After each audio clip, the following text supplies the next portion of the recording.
보도록 하겠습니다. 사무엘하 6장 7절에서 11절까지입니다. 네, 오늘 말씀은 서진이가 우리를 대표해서 하나님의 말씀 봉독해 주도록 하겠습니다. 6장 7절에서 11절까지.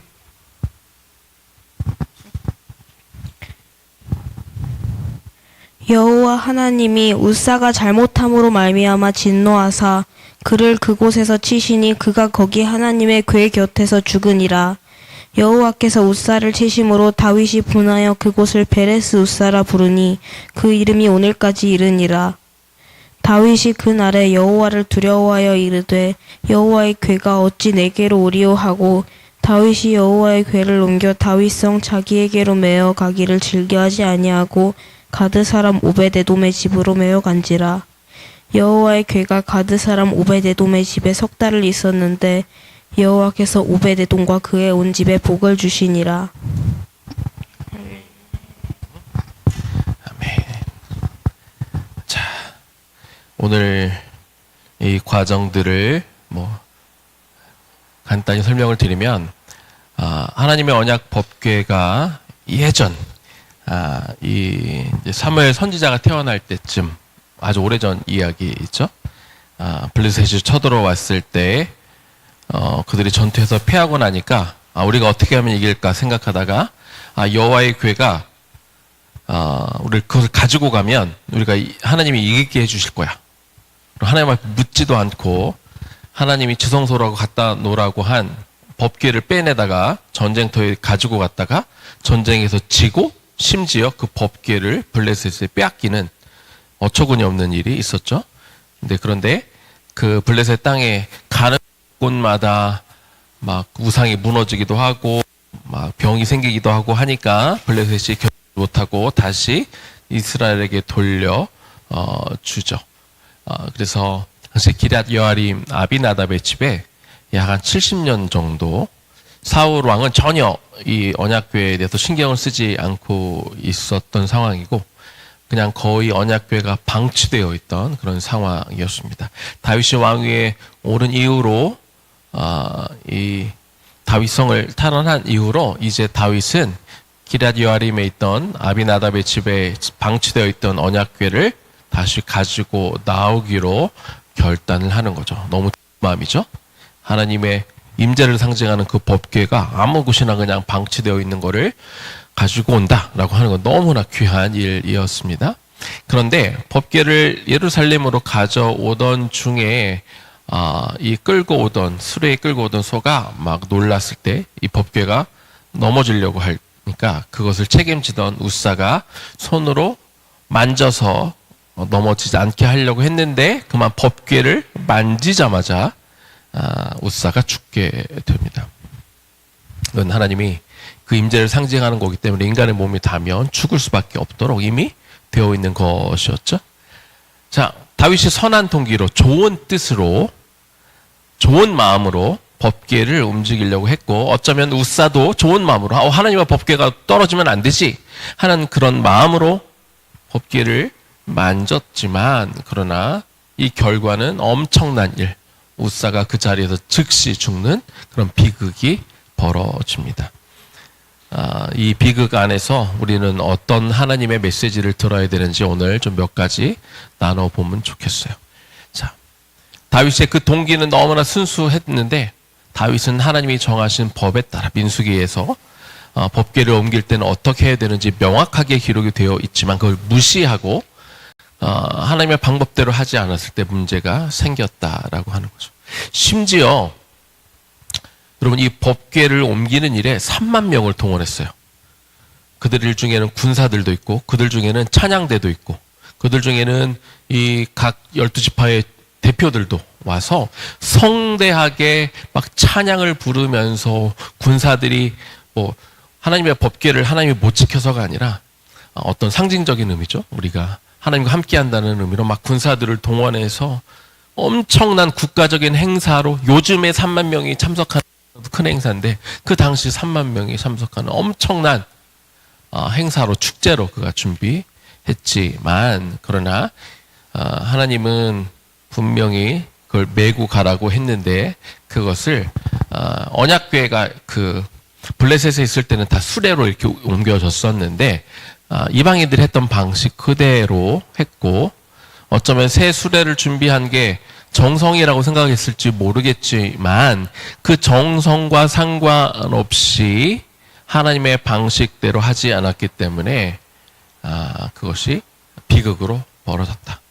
그래서 우리가 하나님 앞에 무조건 열심히 한다고 하나님이 그걸 기쁘시게 받는다는 것은 아니라는 것 우리가 명확히 알아야 됩니다.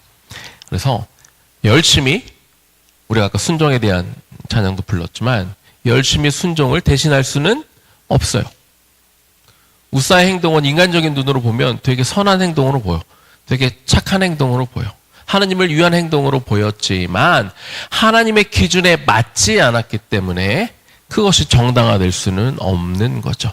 우사가 잘못함으로 우리 아까 7절 읽을 때 그렇게 시작했죠. 우사가 잘못함으로 경솔히 행함으로 착오를 범함으로 우사가 나쁜 의도로 한 게 아니란 말이에요. 우사는 좋은 마음으로 무슨 하나님을 반역하는 그런 마음으로 행한 것이 아니었지만 그러나 결국 그건 뭘 의미하냐?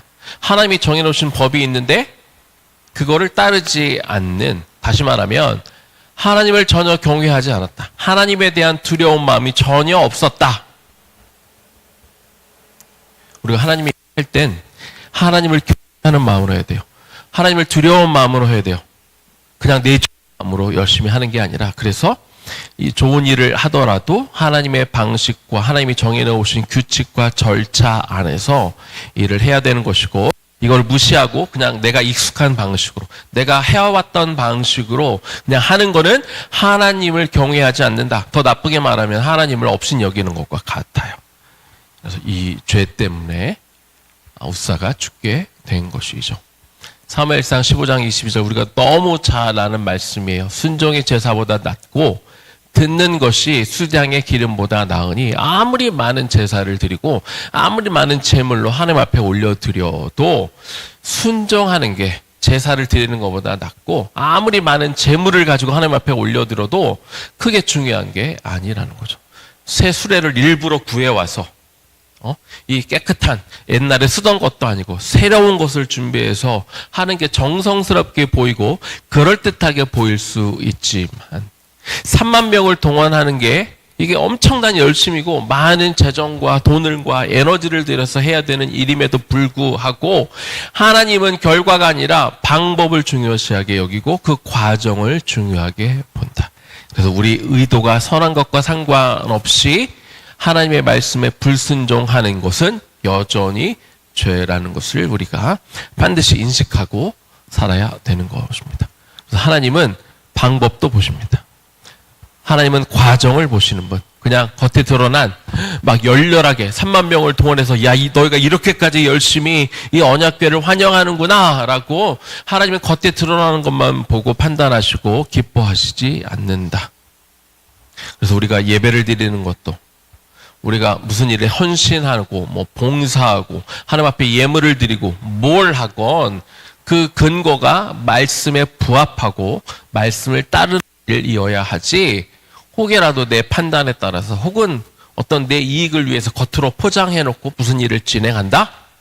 절대로 안 된다는 거예요. 그것은 이 잘못된 의도가 그 모든 것들을 거룩하게 만들어 주시는 게 아니다. 다시 한번 하나님을 결과만 보시는 분이 아니라 그 방법도 보시는 분이다. 이거를 우리가 알아야 됩니다. 자, 두 번째. 이 말씀이 우리에게 주는 두 번째 교훈은요. 두려움이 깨달음을 줄 수 있는 문이 될 수 있다. 계기가 될 수 있다. 기회가 될 수 있다. 자, 6장 8절 말씀 다시 한번 봅시다. 여호와께서 우사를 치셨어요. 그 과정을 보고 다윗이 분하여 그곳을 베레스 우사라고 불렀다. 그 지명을 베레스 우사라고 불렀대요. 자, 여기서 분하다라는 말을 한국말로만 어찌 들으면 다윗이 어떻게 저런 생각을 할 수 있지? 라고 우리가 오해할 수 있는데 여기서 분하다라는 말은 막 타오르다, 빨갛게 달아오르다 라는 원어적인 의미인데 이게 무슨 뜻이냐면 다윗이 온몸이 타버릴 듯한 분노를 느끼긴 했어요. 너무 막 화가 나고 그 상황이 너무나 마음이 아프고 막 진짜 막 열이 받았어요. 막 받았는데 그게 하나님을 향해 분노한 게 아니에요. 하나님, 우리가 3만 명을 동원했고 새 수레를 동원해서 이렇게 열심히 당신의 언약궤를 환영하고 온 백성들이 기뻐하는 자리로 하려고 했는데 왜 하나님은 웃사를 죽이셨습니까? 그리고 하나님을 향해 당신이 어떻게 그럴 수 있습니까? 라고 지금 소리 지르는 게 아니라는 거예요. 여기서 분하다라고 하는 것은 다윗이 개인적으로 억울해서 하는 그 분함이 아니라 내가 왜 이렇게 했을까? 내가 왜 하나님의 말씀대로 지키지 못하고 내 마음대로 했다가 웃사를 죽게 만들었을까? 온 국민이 보는 앞에서 왜 이런 망신을 당했을까? 자기 잘못에 대한 탄식, 그리고 이어서 하나님에 대한 두려운 마음이 올라왔을 때 오는 이 분함이라는 것을 우리가 알아야 됩니다. 그래서 때로 우리도 분한 마음을 가져야 돼요. 언제? 우리가 실수하고 잘못했을 때, 단순히 이 일을 누구 때문에 했어라고 그 상대방에게 분한 마음을 갖는 게 아니라 내가 죄를 저질린 거에 대해서, 내가 죄에 진 거에 대해서, 사단의 유혹에 내가 넘어간 거에 대해서 내가 분한 마음을 우리도 가질 수 있어야 됩니다. 자, 그 분했다는 마음. 그래서 이 8절이 어떻게 이어지느냐? 9절로 이어지는데 그날에 다윗이 여호와를 두려워하여, 그래서 이 분노는 자기 자신에 대한 자책, 자기 자신에 대한 어떤 실망, 자기 자신에 대한 어떤 분노, 이런 것이기도 하면서 그것이 뭘로 이어졌냐면 여호와를 두려워하는 마음. 내가 좋은 마음으로 시작했어도 그 과정을 하나님의 뜻을 어기면서 하게 되니까 이렇게 사람이 죽는 일이 벌어지는구나 라고 하면서 하나님의 이 일을 하는 거에 대한 이 두려움이 생겼다는 거예요. 아무렇게나 하면 안 된다. 적당히 하면 안 된다. 대충 하면 안 된다. 사람의 생각만으로 선한 의도로만 가지고 하면 안 되는 거라는 그 두려움이 생겼다는 거예요. 우리가 이런 것들 맞닥뜨리면 크게 두 가지의 길입니다. 첫 번째, 이거 무서워. 너무 힘들어. 그래서 안 할래. 그냥 거기다 두고 말지. 난 무서워서 못 하겠다라고 포기할 수도 있고. 또 하나는 내가 뭘 잘못했는가. 성찰하고 나를 돌아보고 할 수 있는 이 두 가지 길로 나눌 수 있을 것 같아요. 자, 다윗은 포기한 게 아니에요. 그냥 단순히 지금 자기 자신의 분노하고 이 언약궤를 이제 가져오기를 그날만큼은 포기는 했지만 이것은 완전한 포기는 아니었다는 거예요. 내가 얼마나 부족했는지, 내가 얼마나 안 됐는지를 깨닫는, 반성하는 그런 계기가 되었어요. 그래서 처음에 뭘 했냐? 그 지명을 베레스 우사라고 쳤어요. 우사는 아까 죽었던 그 사람이잖아요. 어떤 뜻이냐면 우사를 치심, 이런 뜻이에요. 여러분, 우리가 뭔가를 기념할 때, 우리가 뭔가를 막 축하할 때 어떤 특별한 것을 지명에 이름을 붙이거나 어떤 날을 특별한 날로 만들면 보통 무슨 날을, 어떤 때 그런 것들을 해요? 기념해요? 잘한 거, 좋은 거, 신나는 거, 우리 모두가 함께 기뻐할 수 있는 거를 하잖아요. 그렇죠? 그리고 막 어려웠던 거, 힘들었던 것들은 막 지워내려고 그러지. 그거를 일부러 이름을 붙이고 그날을 또 떠올리고 그날을 또 생각하려고 하는 사람은 거의 없단 말이에요. 그러나 이 부분이 다윗이 다른 점이에요. 다윗은 그곳의 지명을 베레스 우사를 치셨다라고 하는 이름을 지어가면서 그 이름을 떠올릴 때마다 뭐가 떠오를까? 내가 잘한 거? 아니, 내가 못한 거. 내가 실수한 거. 그날 생각만 해도 막 손발이 오그라들고 막 자다가도 이불을 차고 싶은, 이불킥을 하고 싶은 막 그런 거잖아요. 그런 건 안 하고 싶고 지우고 싶은 게 일반 사람들의 마음이지만 다윗은 달랐다. 내가 실수했지만 내 실수를 잊어버리지 않을 거야. 내가 잘못한 거 내가 놓치지 않을 거야. 다시는 똑같은 잘못을 범하지 않을 거야. 그런 마음으로 베레스 우사라고 일부러 이름을, 치욕스럽지만 이름을 짓고 내가 이제 하나님을 두려워하겠다. 그 이름을 기억할 때마다 내가 그 이름을 생각하면서 떠올리며 나는 하나님을 두려워하는 마음으로 일을 진행할 거야. 그래서 그런 두려움이 회개가 되었고 그런 내가 회개하고 내 잘못을 곱씹어보고 반성하고 내가 회상하고 성찰하고 돌이켜보고 하는 것, 이런 과정을 겪을 때 우리가 더 바른 영성으로, 깊은 영성으로 우리가 갈 수 있다는 거죠. 마지막 세 번째입니다. 하나님이 임재하시는 것, 이것은 오직 하나님을 경외하는 자에게만 복이 돼요. 하나님의 임재가 있으면 좋을 것 같아요. 그렇죠? 하나님 우리와 함께 하시면 무조건 좋을 것 같지만 꼭 그렇지 않아요. 하나님의 임재가 도리어 우리에게 화가 될 수도 있어요. 자, 우사를 치셨던 동일한 하나님이 똑같은 법궤를 통해 오벳 에돔의 집에 복을 내리셨다고 하고 있어요. 여호와의 교회가 가드 사람 오벳 에돔의 집에 석 달을 있었는데 여호와께서 오벳 에돔과 그의 온 집에 복을 주셨다. 다윗이 지금 자기가 이 언약궤를 받을 만한 준비가 안 되어 있다고 믿어서 예루살렘으로 언약궤를 가져오는 것을 중단시킵니다. 그리고 임시적으로 오벳 에돔의 집에, 그 사람 가드 사람, 그리고 과거에 이 고핫 자손, 그러니까 레위 지파의 고핫 자손인 사람이에요. 그러니까 이 사람은 율법에 대해서 잘 알고 있는 사람이었고, 그러다 보니 이 사람이 이제 자기 집에 가져올 때는 어깨에다 메어서 이 법궤를 가지고 옵니다. 법궤가 그 집에 3개월을 머물러 있었는데 하나님은 그 임재함으로 인하여 그 온 집에 복을 주셨다. 자세한 설명은 없는데 우리가 알 수 있는 것은 딱 한 가지. 오벳에돔은 하나님을 경외한 사람이에요. 그래서 이것을 어깨에 메고 하나님의 말씀 그대로 가지고 왔다는 거죠. 그랬을 때 하나님을 경외하는 사람에게 하나님의 임재가 있으면 하나님은 그곳에 복을 내리신다라는 것을 우리가 알 수 있어요. 자, 똑같은 법궤예요. 다른 법궤를 가져온 게 아니라는 거예요. 다만 그 법궤를 대하는 사람의 태도, 자세, 방법, 하나님은 그에 따라 이 귀한 법궤지만, 하나님의 임재를 상징하는 법궤지만 누군가는 죽음을 당하고 누군가는 복을 얻게 된다는 거죠. 자, 이 거룩한 임재가 아니라 거룩한 임재이기 때문에 하나님을 경외하지 않는 곳에 하나님의 임재가 임할 도리어 화를 입을 수도 있어요. 여러분, 우리가 성찬식 1년에 몇 번 하잖아요. 성찬식을 얼마나 중요한지 몰라요? 성찬은 주님의 몸과 이 주님의 피, 주님의 몸을 상징하는 떡과 포도주를 우리가 마시는 거란 말이에요. 그것을 우리가 잘못된 마음으로 그걸 받고 있으면, 야, 이 맛있는 포도주, 이게 뭐 먹어야지. 맛있는 빵 먹어야지.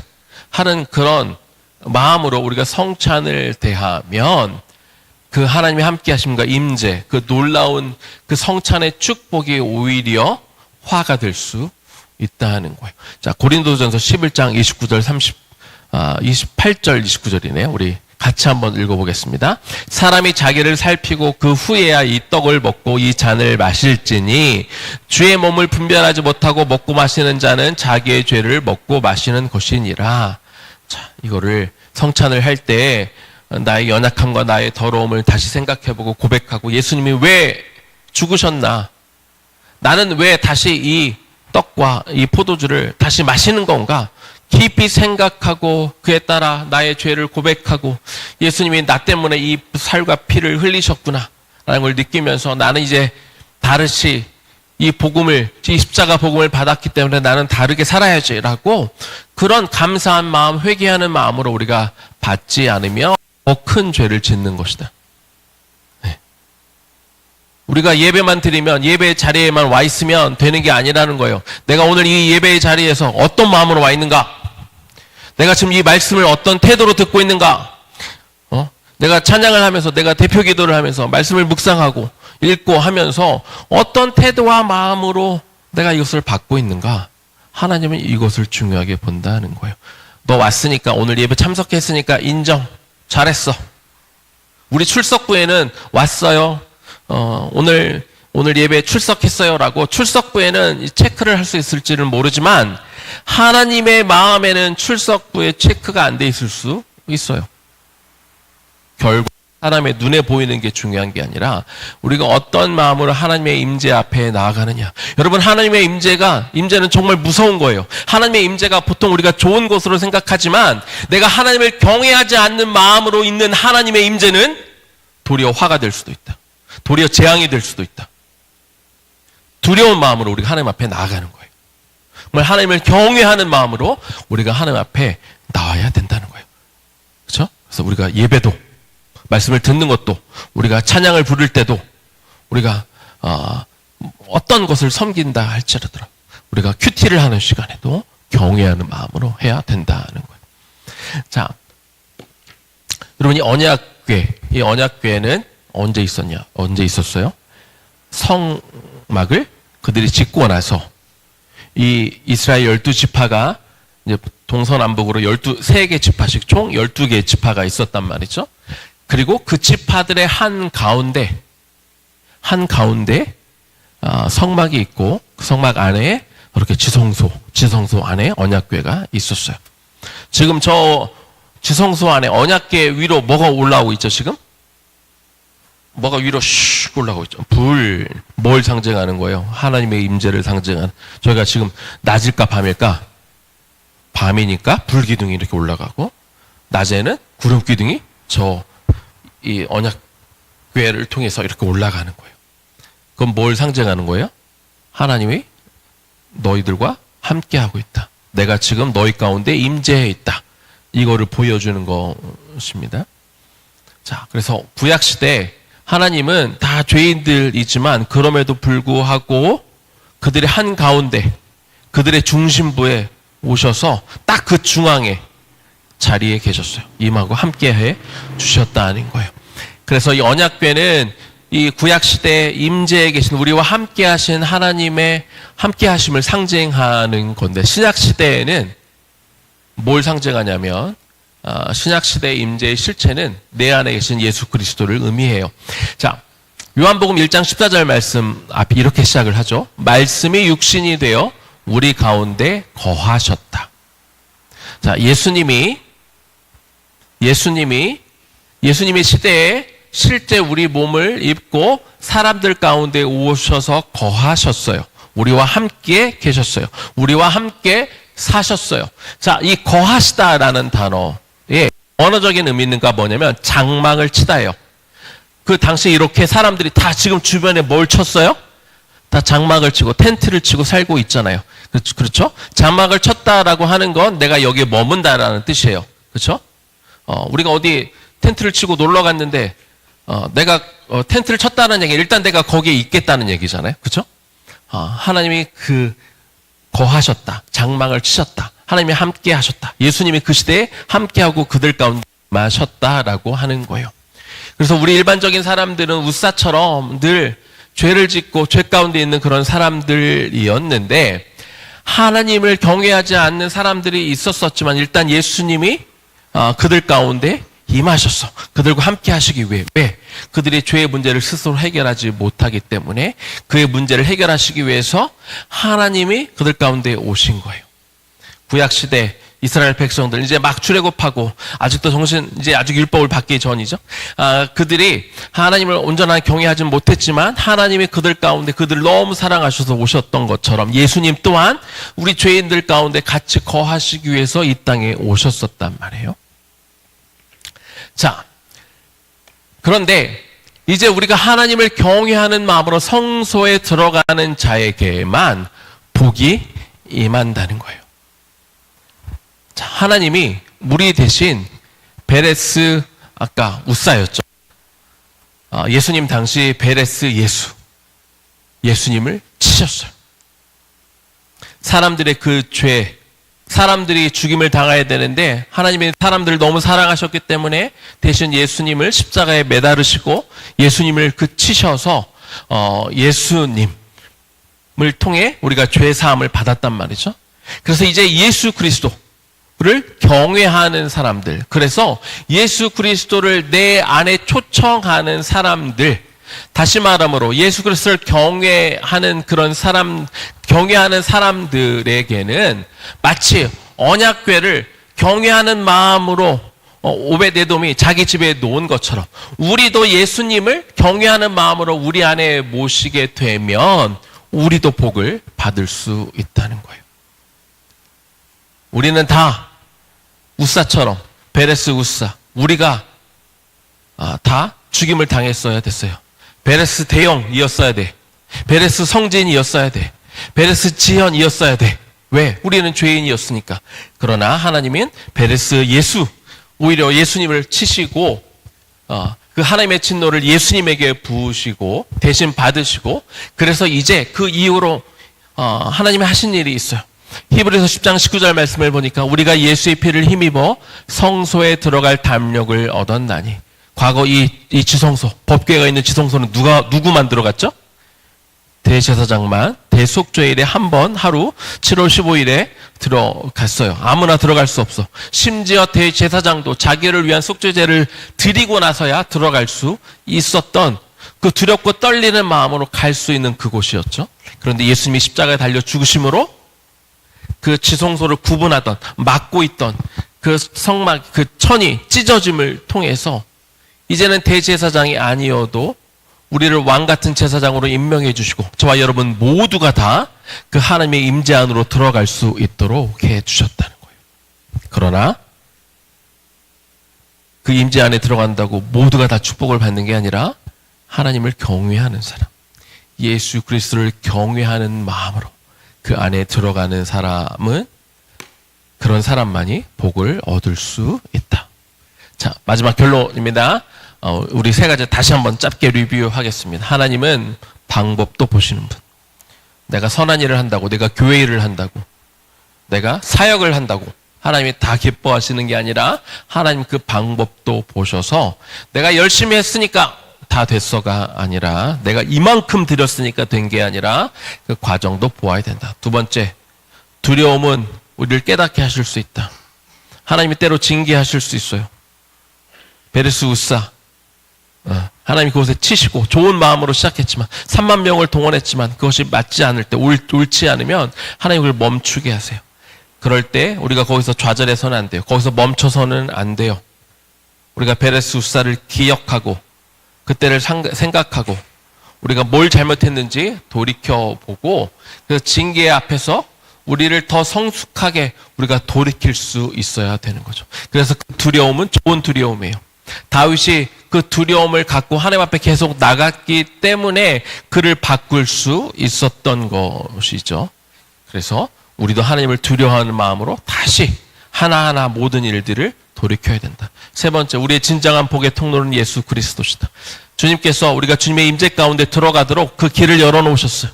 대제사장만 하나님의 임재가 있는 그 법궤가 있었던 지성소로 들어간 게 아니라 이제는 모두가 다 직접 하나님 앞에 나아갈 수 있는 그 길을 열으셨다는 거죠. 단 누가 축복을 받느냐? 오베데돔이 하나님의 법궤를 받을 때, 그가 정말 하나님을 경외하는 마음으로 받았을 때 그 안에 복을 임했던 것처럼 저와 여러분도 정말 예수를 경외하는 마음으로, 그 주님을 내 안에 경외하는 마음으로 우리가 모시며 살아갈 때 우리도 오베데돔처럼 우리 개인에게도, 우리 가정에게도, 우리 교회에도, 우리 공동체 안에도 복이 임할 수 있다는 것. 그래서 오늘 이 과거에 있었던 한 가지 사실이지만 이런 하나님의 메시지를 우리에게 준다는 것들을 기억하고 우리도 하나님을 경외함으로, 그리고 하나님의 임재가 우리에게 재앙으로 오는 게 아니라 하나님의 임재가 우리에게 축복으로 올 수 있기를 주님의 이름으로 축원합니다. 우리 그 마음으로 이 말씀에 우리가 하나님을 경외하는 마음으로 서야 된다는 너무 귀한 찬양이 있어요. 그러니까 이 찬양을, 아까 찬양 부르는 거, 찬양을 부르는 게 중요한 게 아니라 우리가 어떤 태도와 마음으로 찬양을 부르는 게 중요하다 얘기 나눴잖아요. 그래서 하나님을 경외하는 마음으로 이 찬양을 하나 올려드리겠습니다.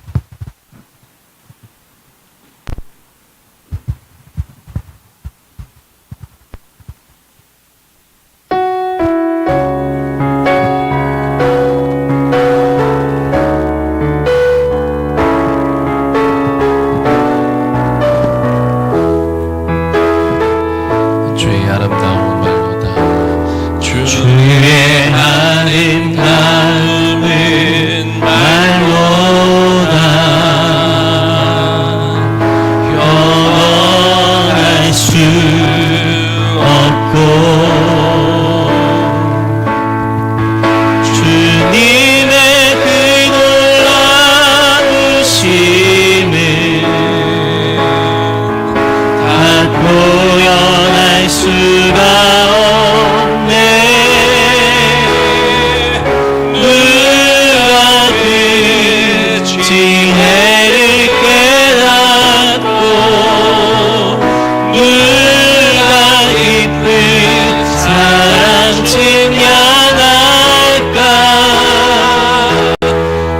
보좌에 앉으신 주의 위엄 아름다우신 주님 내가 주를 경외함으로 주님 앞에 홀로 섭니다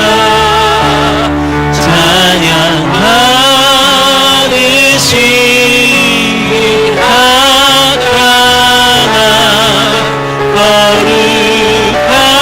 거룩하신 주님 한번 더 찬양합시다.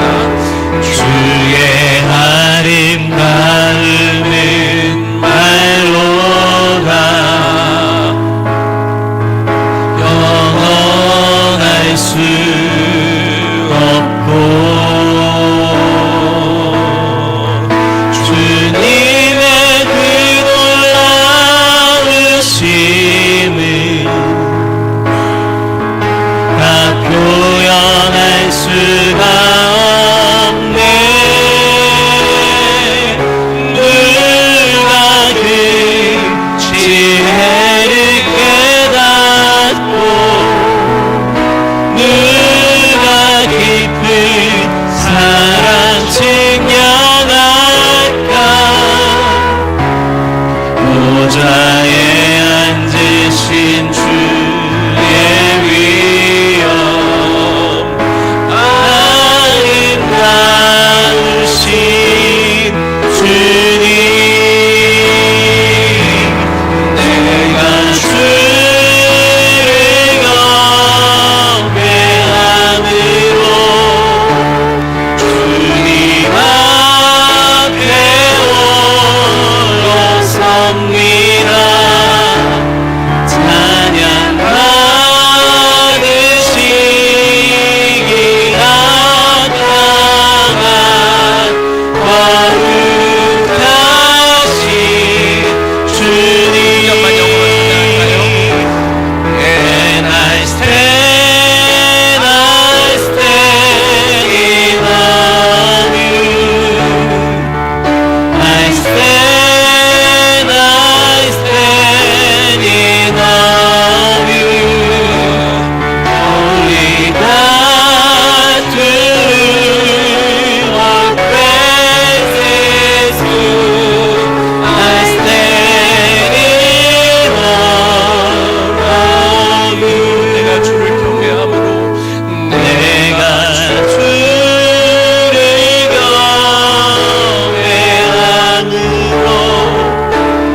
주님 앞에 홀로 섭니다 찬양하듯이 귀하다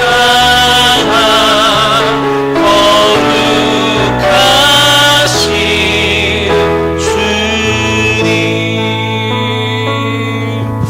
우리 개인적으로 한번 기도합시다. 하나님, 제가 하나님을 경외하는 마음으로, 두려워하는 마음으로 하나님 앞에 서기를 원합니다. 우리가 예배를 하는 것도, 우리가 찬양을 하는 것도, 우리가 헌금을 하는 것도, 우리가 말씀을 묵상하는 것도, 어떤 봉사를 하는 것도 내 안에 정말 하나님을 경외하고 두려운 마음으로 할 수 있는 내가 되게 하여 주십시오.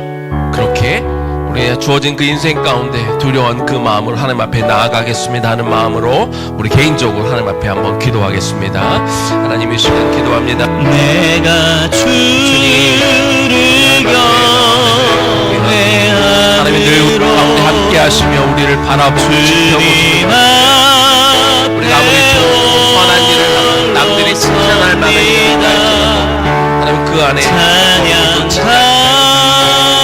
그 반복과 그 과정까지 선하게 갈 수 있도록 하나님 그렇게 도와주시고 하나님 인도하여 하나님 도와여 주시고 우리가 주님을 두려워하는 마음으로 우리가 세상을 살아가게 하여 주시고 하나님을 경외하는 마음으로 나아갈 수 있는 시간에 소망하며 기도하고 하나님 도와주시고 정말 하나님 다윗이 그 실수를 통하여 그가 배우고 멈추고 다시 준비하고 그를 돌이키는 시간을 가졌던 것처럼 우리도 때로 멈춰서 무엇이 잘못됐는지 판단하고 그들을 고쳐 주님 앞에 거룩하게 설 수 있는 우리가 되게 하여 주시옵소서. 우리 이 시간에 우리 가족끼리 좀 모여서 우리들의 말씀 잠깐 나누고 우리 가족은 무슨 제목을 가지고 기도할지 나누고 좀 같이 또 기도하는 시간 갖도록 하겠습니다.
바르게 세워질 수 있도록 도와주옵소서.